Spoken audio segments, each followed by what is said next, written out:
Thank you very much for coming here. I'm also very honored to have two distinguished guests that joined us today, King Abdullah of Jordan and European Commission President Ursula von der Leyen, and who accepted my invitation to this summit. The summit was of two parts. In the first part, we discussed together with the European Commission President the very pressing issue of competitiveness of European industries, a topic which was recognized by very important study and report by Mario Draghi last year, and that is crucial in order to, if we want to maintain our social welfare and prosperity in the future.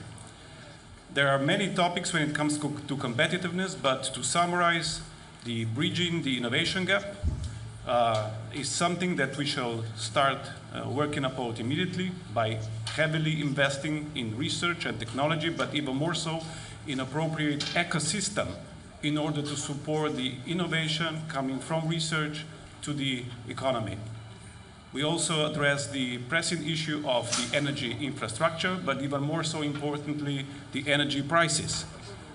Still, going green, through the green transition and investing in renewables seem as the most viable way forward in order to secure both. Secure the independence and autonomy, European autonomy, but also lower prices.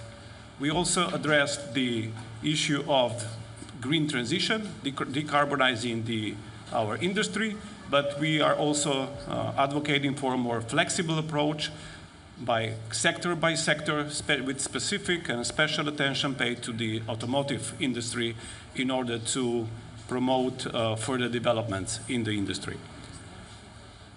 Later on, we discussed also the initial proposal by the Commission on the multi-annual budget of European Union, the so-called MFF.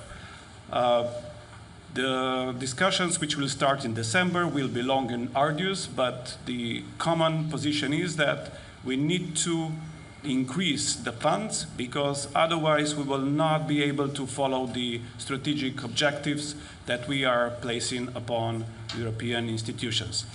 Having said that, the proposal set as by the Commission was largely approved by today's discussion, and we're looking forward to continue these discussions in the following weeks. Later, during lunch, we were joined by King Abdullah of Jordan, and we discussed the very dramatic situation in the Middle East, specifically in Gaza, but also in West Bank. And initially, I would like to say that we fully recognize the stabilizing role that Jordan is playing in the region. Jordan has our full support, not just for the present, but also for the future developments. And together with Jordan, Europe would like to be even more active in the region. Secondly, we all approve of the recent ceasefire and the ceasefire plus the Sharm el-Sheikh plan for peace, as presented by United States President Donald Trump. However, we would like to see the plan come to fruition in all terms, not just at the initial stage. In that regard, we discussed various concrete actions and measures where individual member states, but also we as a group, could support the further development, especially the further path to peace in the region. We highlighted a couple of concrete measures, among which is the preparation of the Security Council resolution by asking for immediate initiation of the stabilization force and defining the clear mandate for such a security force that would ensure that the agreement is fully respected. We also call for immediate release of all the humanitarian aid to flow to Gaza. There is absolutely no excuse for anyone to block such a humanitarian aid, and we fully expect the Israeli government to release the Rafah, but also other cross-border points in order for the humanitarian aid to flow to Gaza. And finally, we believe that if we are able to put our people on the ground in Gaza, specifically reporters, that would be absolutely the best possible way to guarantee that the agreement is fully respected by all sides and not just by perhaps one or two. Having said that, we were also able to come up with two documents. First, a joint declaration on the European matters, and second, on the joint statement with the King of Jordan on the developments in the Middle East. It is always a pleasure to host a group of friends, a group of like-minded countries, and today's discussion show that when you are among the friends, good things can happen. So thank you all again for coming, and looking forward for next joint steps. Thank you very much. And now head of states are going to answer questions. I would like to invite a representative of the French media asking the question to the President of the French Republic. Bonjour à tous, bonjour Monsieur le Président, c'est la Bougriou pour TF1 LCI. Vladimir Putin et Donald. Good morning, a question from TF1. Donald Trump and Vladimir Putin should be meeting anytime soon in Budapest. Do you regret that this is taking place in a European country? What do you expect from the American president? Should he invite President Zelensky, who said he would go? If so, if he's invited? And is it now the time for the Ukrainian president to make territorial concessions? Next, we heard today that you received President Sarkozy at the Élysée Palace ahead of his incarceration. Is this a good thing? And lastly, a robbery took place at the Louvre Ministry yesterday. Do you agree with the Culture Minister that there was a failure in this respect? Thank you very much. Regarding the Louvre, I expressed yesterday my determination and my support, and I will comment this topic further when I'm back in France.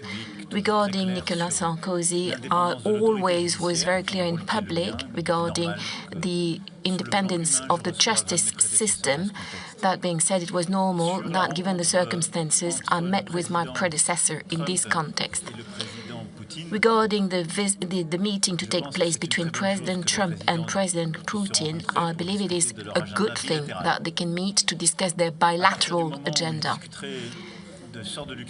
Should they be discussing the fate of Ukraine, the Ukrainians should be sitting at the table.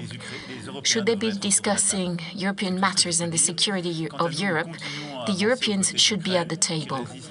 That being said, we shall continue to support Ukraine, which is resisting in a very courageous way. They continue to fight and to produce, and on Friday a meeting of the Coalition of the Willing will take place.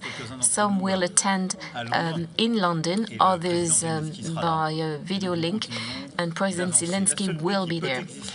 The only peace that can exist is a long-lasting peace that meets the requirements of international law and sets the condition of stability.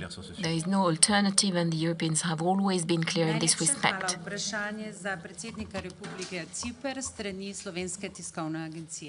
Thank you. Now STA for the President of the Cypriot Cyprus will government. be the next country to take over the rotating presidency of the EU Council. What will be the priorities of Cyprus during the presidency, and will the Mediterranean be among them? Thank you. Let me start by thanking Robert for his hospitality and for Slovenia's able leadership as MED9 presidency this year. Our meeting today and our overall coordination as Mediterranean states of the European Union is extremely valuable for my country, since in just 71 days Cyprus will assume the presidency of the Council of the European Union. And as the member state of the Union at the southeastern frontier, we are preparing to take this responsibility with full awareness of the challenges ahead and with a clear commitment to advance unity, reinforce our collective resilience, and elevate the Mediterranean's voice in the European debate. It is undeniable that the security and prosperity of the Mediterranean is directly linked to that of the European Union. And an example of this is the situation in the Middle East, which is, of course, part of the Mediterranean and which directly affects developments in Europe in terms of security, in terms of migration, energy prices, and so on. Last week, as it was mentioned before by Robert, last week in Egypt, we have been witnessing the unfolding of an opportunity for peace. And we really hope, and we don't underestimate the challenges ahead of us, we really hope that it will lead to a new era of stability and prosperity, not only for Palestinians and Israelis, but also for the wider region. Cyprus, as the member state of the European Union closest to Gaza, stands ready, as we did in the past, to contribute in a number of ways which have been discussed also today with my colleagues. Coming now back to the presidency and in line with what I just mentioned about the importance of the Mediterranean region for Europe, Cyprus will place the implementation of the new Pact for the Mediterranean at the core of its priorities. This pact marks a historic, positive step forward. It is a chance to reinvigorate our relations with southern neighborhood, with tangible projects that promote connectivity, sustainability, and regional stability. In the same context, we also plan to host a meeting of heads of states and government in Cyprus in the framework of an informal European Council on April 23rd and 24th, bringing together the EU member states, European Union institutions, and the leaders of the countries of our region. During the presidency, we will also prioritize key issues that are high on the European Union agenda and at the same time are of particular interest to Mediterranean countries. Such an example is migration. As you know, during our presidency, we'll host a ministerial meeting on the implementation of the Pact for Migration and Asylum. And at the same time, we must invest in partnership with countries of origin and transit, addressing the root causes, combating smuggling networks, and opening legal pathways that match labor market needs. At the same time, preparing for and responding to climate change and natural disasters will be another area of focus during our presidency. Our region is affected by wildfires almost every year, as well as desertification. And in this framework, we very much welcome the announcement of the President of the Commission for the establishment of a regional, European regional firefighting hub based in Cyprus to also serve regional partners as a concrete example of Euro-Mediterranean cooperation. We need tangible results. We need to move from declarations to action. We need to enhance the footprint of European Union in the greater Middle East, in the Mediterranean and the greater Middle East. Thanks. Thank you very much. And now a question for the Prime Minister of Croatia. Croatian television for Croatian Prime Minister. So in these challenging times, we have a fragile ceasefire in the Middle East and a war in Ukraine, which has no end in sight. And Croatia is taking over the MED9 presidency next year. So which message will Croatia send? And can the Mediterranean have a unified voice in topics where the EU sometimes struggles? Thank you very much. First of all, good afternoon, and my sincere gratitude to Robert Golob, Slovenian Prime Minister, for having organized this MED9 Summit and also for the Slovenian presidency over the past 12 months. This was indeed an opportunity for us to go in depth of the cooperation of the 9 EU member states that are on the shores of the Mediterranean, not only vis-à-vis the key political issues, and that is especially now the security and the President Trump's plan for the peace in Gaza, but also the other elements that are also part of the Croatian preparations for the MED9 presidency. Croatia sees itself as a gateway for the Mediterranean to Central Europe. That's why we should promote more secure, more sustainable and more resilient Mediterranean within our presidency. And I would like to connect it with another chairmanship that we have at the same time. That is the 3 Seas initiative, connecting the Baltic Sea, the Black Sea, and the Adriatic Sea, that perfectly fits actually and coincides in the course of 2026.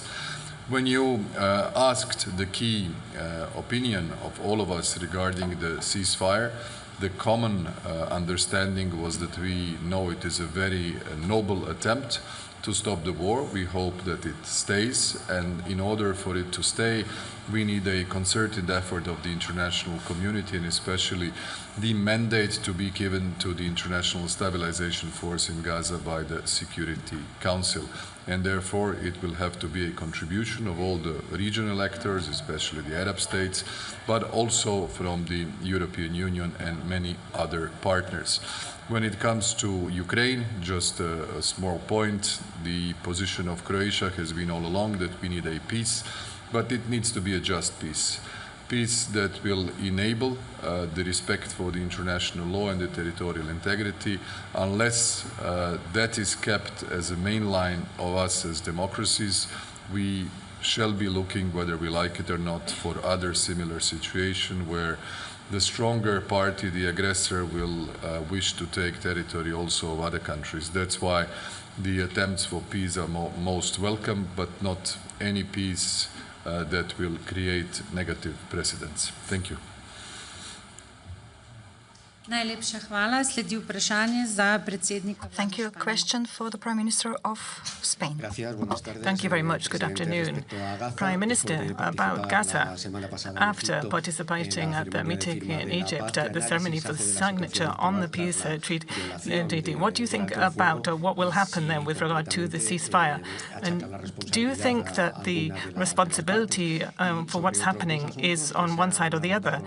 Turning to other matters that you have been dealing with at this meeting, climate change and competitiveness, have you been able to bring up your proposal about putting a stop to the change in time when it's winter or summertime, that bi-yearly change from the clock? Do you think you will get sufficient support for the climate emergency funding will be considered to be a part of the budget, despite the fact that there is reluctance there? Let me talk about your first question. I think no matter what has happened or where the responsibility lies, it is important to go back to that position when that ceasefire was signed, so that we can, of course, move forward with all of the points in that agreement to be able to get that lasting and just peace in the Middle East. We would like the ceasefire to be respected, to hold. And also, there should be entry of humanitarian aid into Gaza. It is not yet guaranteed as it should be. And lastly, we want to make sure that we move towards that peaceful solution between Palestine and Israel, the two states. And as you've said yourself, we have put forward a proposal. It is the Environment and Energy Council that is looking at that proposal to end twice-yearly clock changes. And I believe there are a number of arguments that would vouch for that proposal.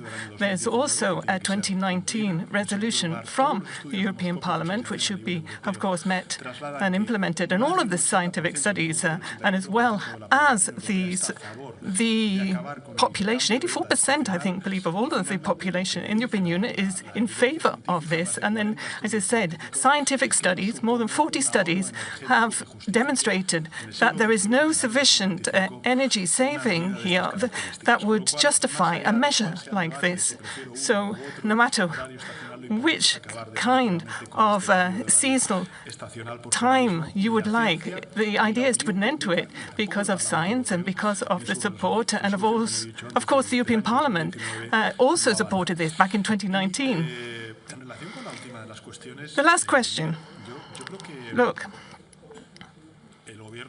I think the government of Spain has been absolutely clear on this. The argument that we have put forward about the euros, about the 2%, the GDP spending on defence, we are saying that 13% should be earmarked for everything to do with the climate emergency and civil protection, because adaptation policies have to address floods and the effects of climate change on the territory, the effects of the climate emergency. So going beyond your question here, I would say that Spain is absolutely clear on this point, that some of these policies should be covered as policies linked to security and defence, and that is what the government believes, and I think it's in agreement with the EU and NATO.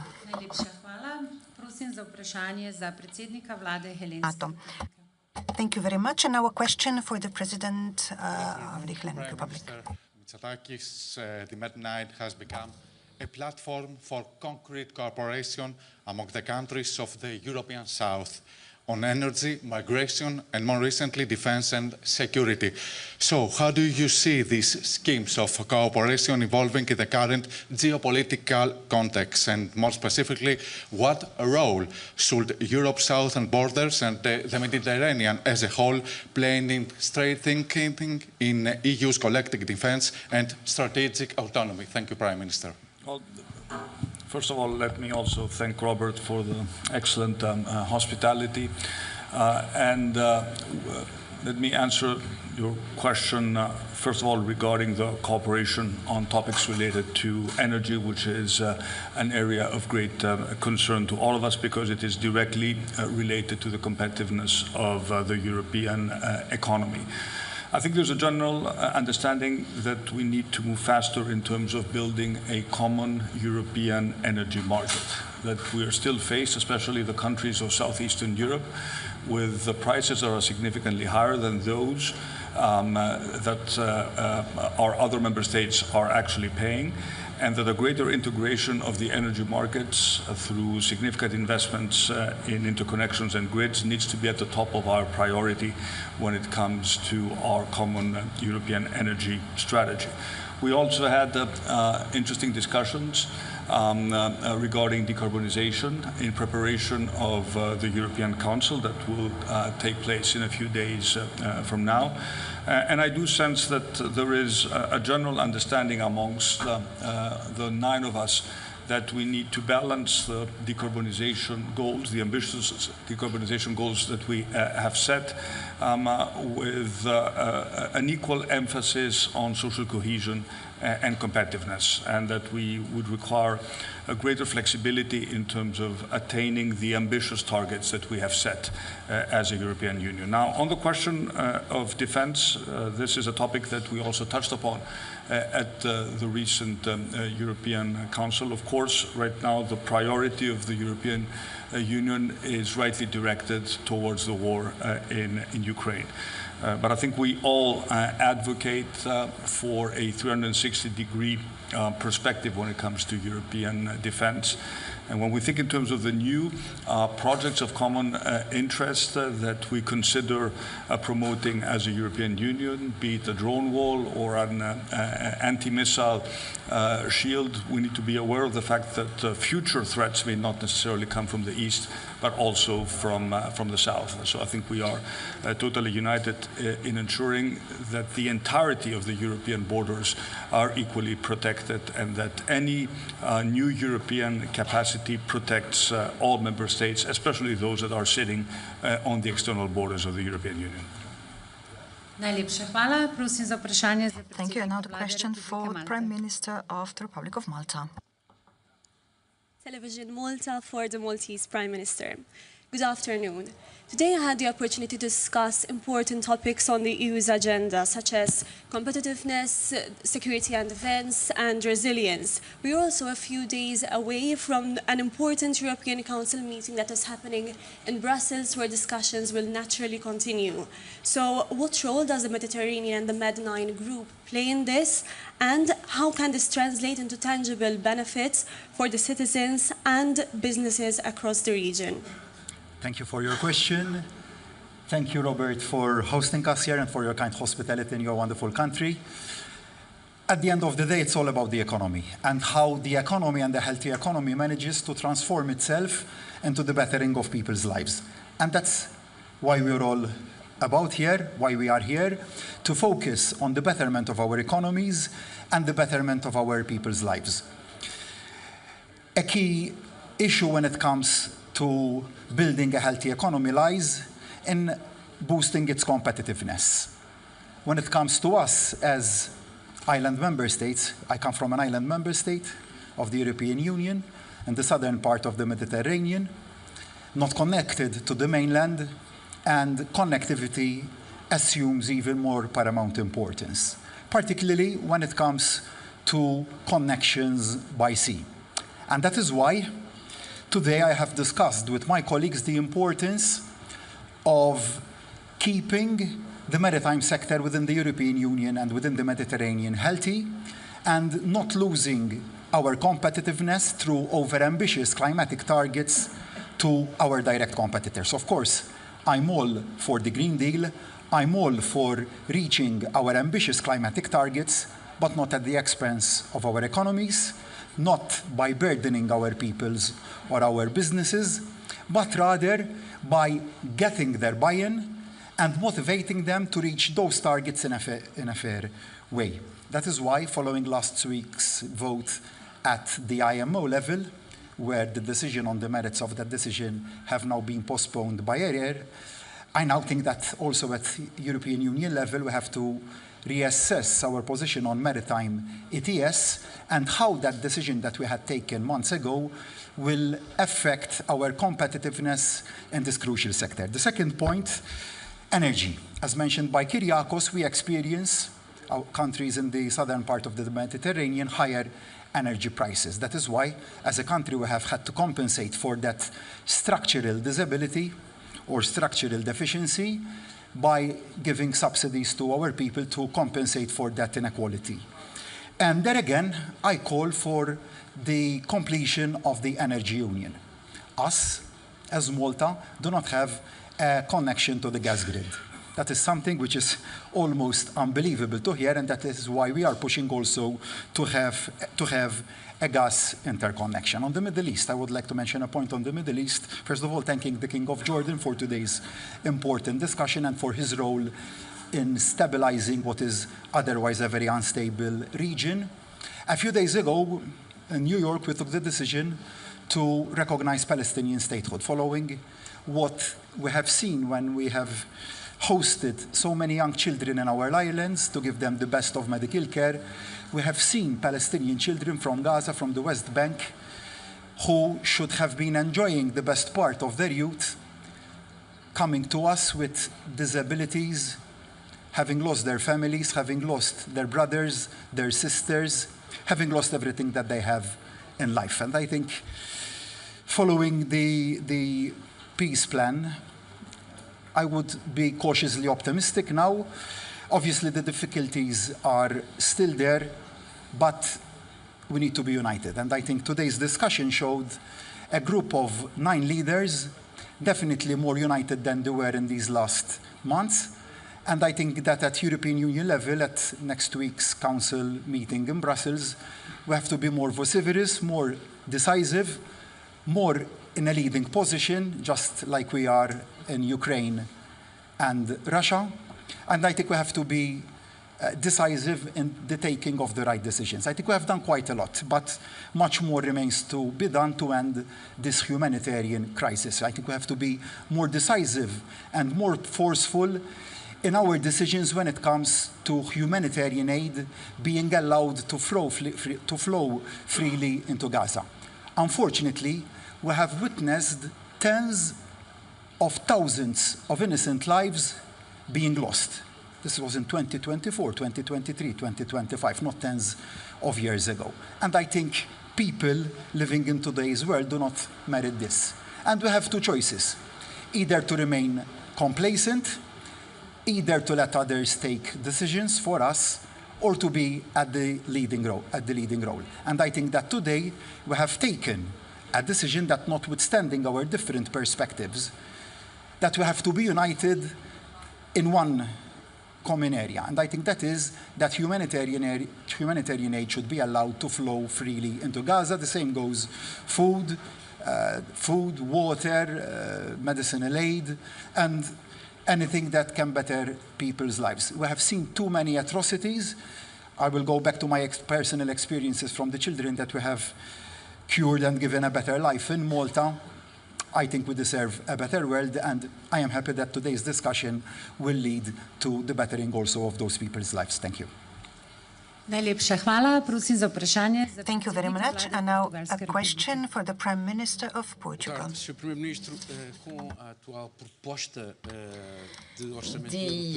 proposal of European budget and the migration pressure is EU losing the glue where it used to be that holds the EU together. And what about the burqa that was vetted in Portugal and also on the seasonal hour? Do you agree? Well, thank you very much to Robert and Slovenia to welcome us and to greet Croatia that will hold the presidency next year. And also thank you for the confidence of all the colleagues for us to hold the coordination and presidency of this MED group in 2027. The question is Europe is facing a challenge. We need more wealth to have this social cohesion as a glue, as a cement, and to answer to the wishes of its citizens. We have to take over also our plan in security and defense. We have to fight for this climate change and all these issues. So we need more wealth, and we cannot lose more time. That means we have to reach all the goals we have, but we are lagging behind. And once again here during this meeting it was said we need to allocate more public budget to the European investments in several domains, but also we need to mobilize private resources. That means that we really need a savings union and investments. We need a single market of capitals and mobilize all the resources in Europe, use them in Europe and not lose them or allow them to leave. So that means we need simple rules. We have a process which is ongoing but must be implemented by the Commission and the Member States and the European Parliament. That means simplification. That means alleviate burdens, and also to work commonly, as it was said by my colleagues, namely in the field of energy, because the prices of energy are bottlenecks for the European economy. Dependency, we are less competitive, we don't have market shares, we have not the ability to affirm ourselves in the market. So we need to be more competitive in the energy sector, and we also have the ability to produce green energy. For that, so we cannot lose more time to implement projects in the interconnectivity and also between other areas like the connection to Northern Africa. And another thing which is very important for social and economic cohesion migrations, which is connected to competitiveness. We need human resources, we need a workforce, but we only will be able to allocate resources to our economy if we have legal and regular migrations, if we are able to integrate properly and give hope to those that look for Europe to work. Because illegal migration must have a consequence going back. That means combat mafias, illegal trafficking, human trafficking. So we, as countries in the south, we believe it is important to implement the rules on immigrations because this will lead to more competitiveness and absorption in our labor markets for the workforce we need. And with the consequences that must be implemented for those that breach those rules. I would say that, and just to finalize the answer, we talked about the multi-annual financial framework and the debate from now on, and about the southern countries and the maintenance of political policies, CAP and cohesion policies, because this MFF opens new doors in defense competitiveness, but all the countries must have access to these mechanisms because we must deliver, but to deliver we must have all the same opportunities, and the countries, the southern countries must claim for their opportunities for the big companies or the SMEs. We cannot allow that the big ones in Europe asphyxiate the SMEs, which are the core of our economies. And about internal questions, I have a clear opinion on the legislative debate in our Portuguese parliament. I would myself vote for the draft proposal on what you asked, the burqa, or the fact that people wear burqas or other kinds of things that would shadow their face, because it's a matter of respect, of individual respect, that is affecting the rights of others, namely in terms of security and perception of security. So whatever huge philosophic debates about smooth conception of life in our communities. Now the parliament can opt for its rule, but the principle is the proper one. So I hope that the legislative process will be completed. On the last question, winter and summer hour, of course, we have to deepen this. It was not dealt with by this meeting, but we will take the right decision. Thank you. Thank you. Now, question for the Foreign Minister of the Italian Republic.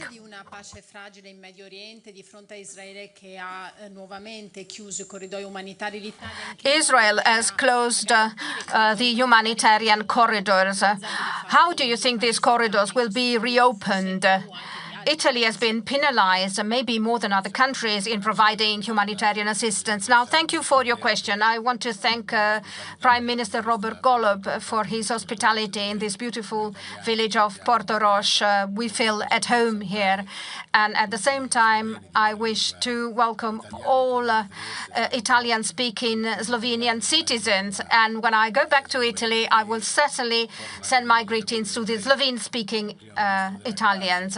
And my best wishes to Andrei, Prime Minister of Croatia, who will have the presidency of this group. And again, Italians in Croatia, Italian-speaking population can use Italian in Croatia just as Croatians in Italy can use their language. What does this mean? After what seemed to be a fracture after the Second World War, today Italy, Slovenia and Croatia work together. We sign documents together. We work hand in hand thanks to the European Union. When we want peace, peace can be achieved. What seemed to be unsurmountable fractures were overcome, and now we are friends. And I think the same holds true for Palestine and Israel. But we have to commit ourselves, and we Italians are doing everything we can to implement all aspects, all components of the peace plan put forward by the US. We also participate in the reconstruction meeting that will be held in Egypt, which we also contribute to organize. As for humanitarian assistance, today there is a mission of our Foreign Affairs Ministry. Our mission is in Ramallah to study all possible initiatives that will be implemented there to help civilians both in Gaza and in the Gaza Strip, and the same will take place for the West Bank. We will also work with Jordan to help the civilians in the area with the help of our civil protection services. The first thing we need is humanitarian assistance. Over the next few days, we will have more relief supplies sent there, thanks to the maritime corridor that Cyprus has created. We have already sent 2,500 tons of relief supplies. The first emergency has to do with food, and then we will have to work to create the future Palestine. On Thursday, the Minister for University and Research, Mrs. Bernini, will be in Amman to accompany 150 Palestinian students coming to Italy.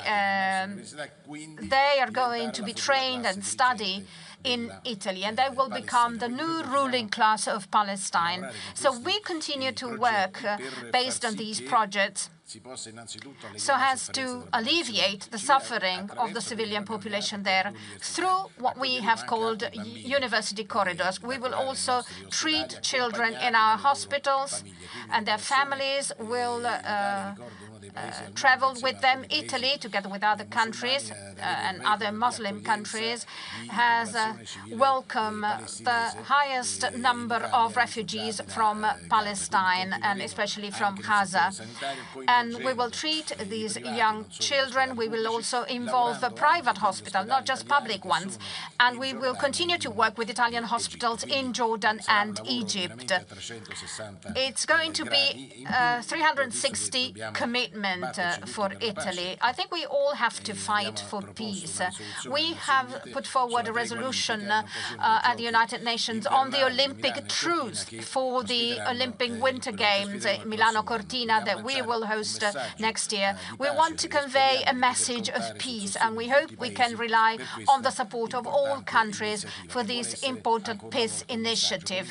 And I think this is a message. We start with a truce, and then we move on towards peace, not just in the Middle East, but also in Ukraine and in Sudan. We don't talk a lot about Sudan, but we have humanitarian tragedies there as well. I think we can all work together. The fact that there are so many European countries here willing to convey a message of peace means that we can achieve peace. This is what we did after the Second World War, after so many years of fighting. And I believe that thanks to our new strategy for the Middle East, we will finally be able to have a peace, and we will finally be able to defend those who support wars and conflicts. Of course, we will have to work for stabilizations, because you have to reconstruct. You can reconstruct a country without stabilizations. We've already said, I was talking to the President of the Commission today, we are ready to send other Carabinieri armed forces at the crossing border of Rafah to contribute to monitor that border crossing connecting the area with Egypt. If necessary, we will also send other carabinieri in Jericho to train the armed forces and the police forces of the Palestinian National Authority. If there's going to be a peacekeeping force there under the aegis of the United Nations, we are ready to do our utmost and to participate. But it depends on the United Nations, and for us, however, the peace in the Middle East is a priority. We hope to be heard. We hope that everyone will copy what Italy, Slovenia and Croatia did in the past. Thank you. Slovenia National TV for Slovenian Prime Minister. So you mentioned the importance of media reporting from Gaza. Have you today discussed about any concrete steps as to how reporters should be returned to Gaza? And are you going to talk about that with other European leaders? And now, Western Bank, how do MED9 countries comment on Israeli violations of international law and UN resolutions? A lot has been said on this today. We still don't have any specific conclusion, but what we all agree on is that we have to act through the United Nations. This is the best possible channel. A resolution is being prepared, and it will include the security aspect in particular. This is a prerequisite for reporters to find a way to go back to Gaza. I think that in the next days and weeks, we'll have to work with all allies, including the US, so that this sort of resolution that will support American president's peace plan, so that it is also voted, and so that we will then be able to say that international forces can finally enter Gaza. Until that happens, it will not be secure for the media to go to Gaza. So the sequence should be very clear, and I believe that United Nations are the right path. This concludes the press conference. Thank you very much.